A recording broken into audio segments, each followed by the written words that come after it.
Hai que prepararse porque o outono arrancará con curvas para as economías domésticas. Debemos preparar os petos. Subirá a luz, o gas, os combustibles, pero tamén a cesta da compra. Na rúa son moitos os que se están facendo esta pregunta.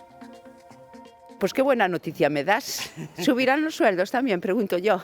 A resposta á pregunta é de momento unha ilusión. Se os cartos voaban e as contas dificilmente cadraban, setembro non traerá boas noticias.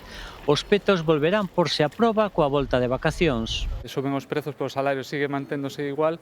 O gran medo de cara aos meses de frío está nos recibos de enerxía. Subirá a gasolina, o gas e a luz. Coa electricidade subindo xa, milleiros de galegos estanse movendo rápido para cambiar os seus contratos. Que nesos cambios aforrades algo ou non? Sí, algo sí. Pero bueno, tampouco é moito. No gas sí que o notei máis. E esa é unha boa estrategia, din os expertos da OCU. Non debemos agardar a que chegue o frío.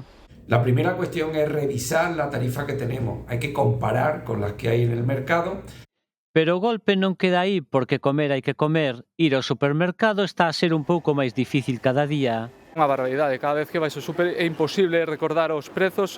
En la leche, en el arroz, en la fruta, en los frutos frescos, en el pollo, en el pescado. Na rúa, as receitas teóricas de aforro chocan coa realidade. Entre sumas e restas non queda colchón.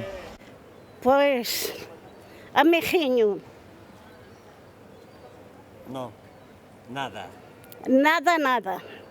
Se non podemos aforrar nin na compra nin na enerxía, toda apunta que o faremos noutros sectores.